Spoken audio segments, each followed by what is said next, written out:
Assalamualaikum warahmatullahi wabarakatuh. Waalaikumsalam warahmatullahi wabarakatuh.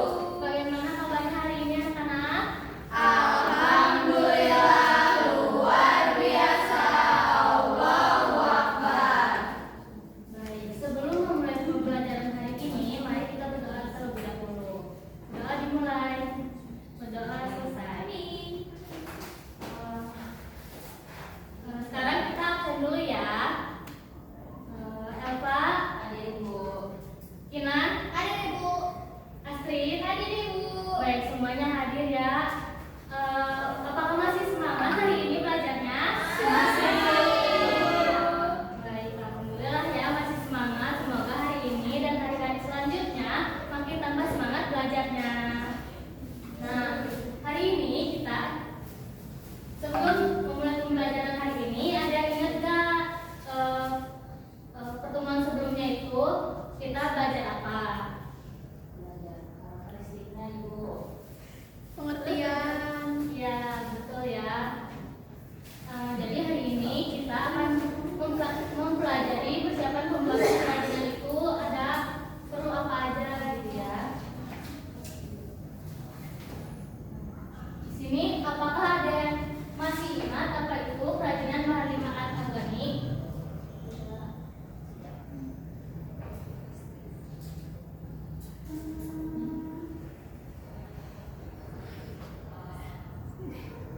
Aku Ibu. Kerajinan bahan limbah anorganik itu merupakan kerajinan yang bahan utamanya dari limbah yang sulit terurai seperti plastik, kaleng, kaca maupun kertas laminasi dan lain-lain. Betul sekali, hebat ya masih ingat padahal itu pertemuan sebelumnya gitu. Nah, di sini ada tujuan pembelajarannya yaitu peserta didik dapat memilih alat dan bahan untuk kerajinan bahan limbah organik dengan tepat dan benar. Peserta didik juga dapat menjelaskan ciri-ciri dan manfaat dengan percaya diri. Selanjutnya peserta didik dapat memilih bahan untuk membuat kerajinan. Dan terakhir peserta didik dapat berdiskusi dengan menunjukkan sikap kerjasama dan bertanggung jawab. Selanjutnya ada di sini kita bahas ciri-cirinya ya.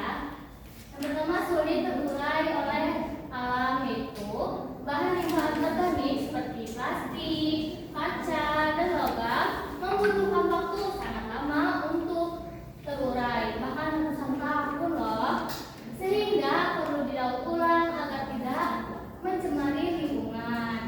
Yang kedua memiliki daya tahan tinggi atau awet.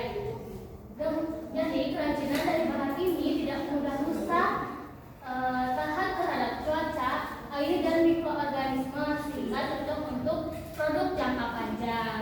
Tidak bersifat keras, kaku, atau lentur tergantung jenis bahan yang dipakai. Jadi kalau bahan yang terbentuk ada kaca dan logam. Terus kalau bahan yang lentur itu ada plastik, karet gitu. Dan yang terakhir ada yang kaku juga ya bahannya, bisa kaleng dan styrofoam. Yang keempat tidak mudah menyerap air. Sebagian besar bahan anorganik bersifat kedap air sehingga cocok dijadikan wadah atau produk luar ruangan. Yang kelima memiliki tampilan beragam seperti warna dan tekstur.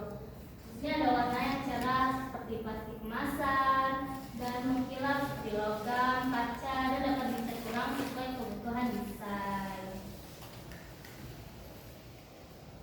Yang keenam, mudah dikombinasikan dengan bahan lain. Jadi bahan organik sering dipadukan dengan bahan lain,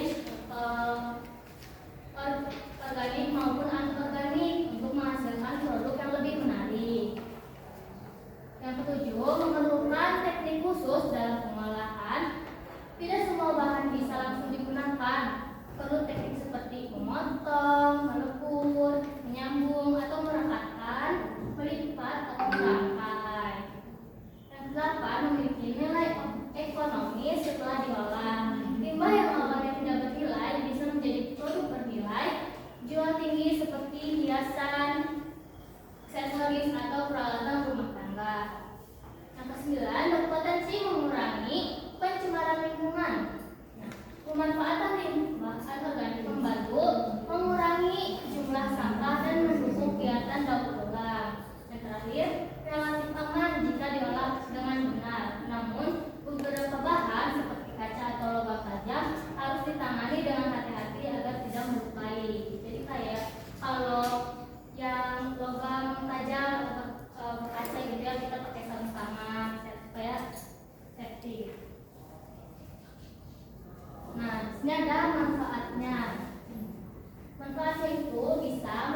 produk baru yang bermanfaat seperti tempat pensil, jasa, atau wadah, dan menambah nilai ekonomi juga.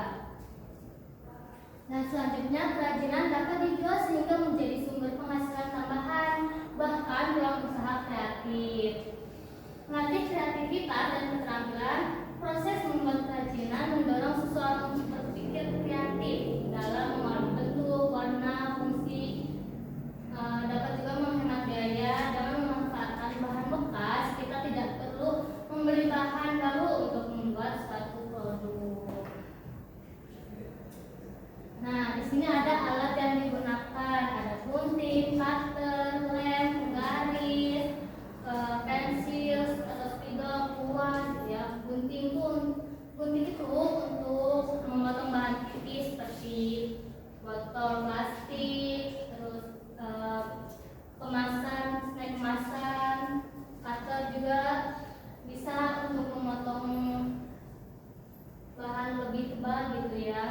Bisa dipakai untuk botol plastik juga. Kalau lem ini bisa dua jenis, bisa lem tembak, bisa lem yang serbaguna gitu yang supaya lebih rekat, untuk merekatkan, untuk menyatu-nyatukan itu. Selanjutnya ada penggaris untuk mengukur dan membuat garis sebelum kita lanjut memotong atau merekatkannya gitu.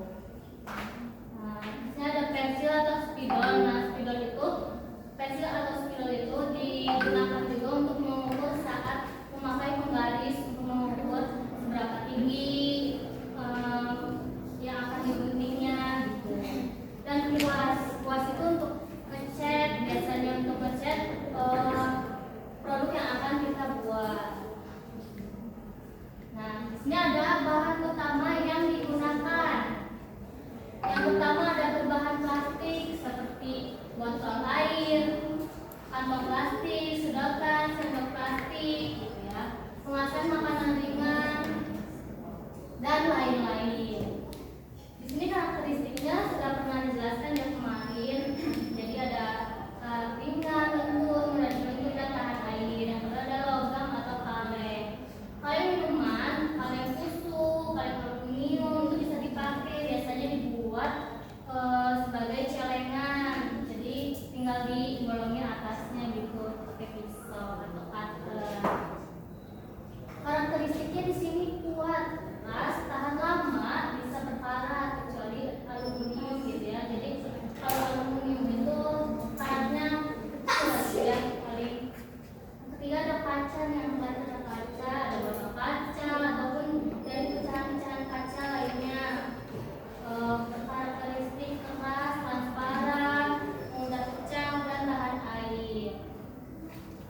Selanjutnya di sini ada bahan lain yang bisa digunakan. Jadi untuk pelengkap ya, bahan lain yang bisa digunakan ini cat warna untuk dilukis, diwarnain.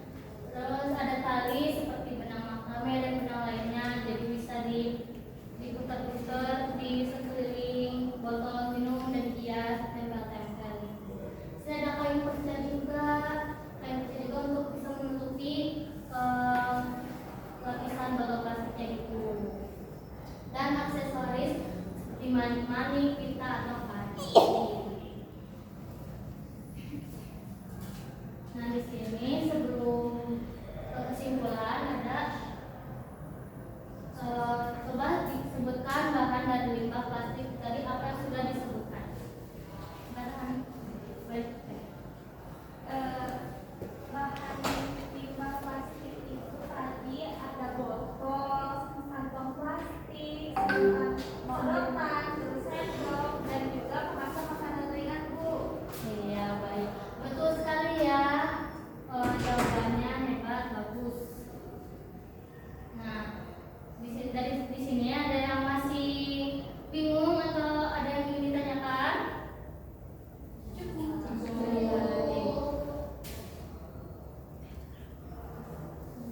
Di sini ada kesimpulan, ada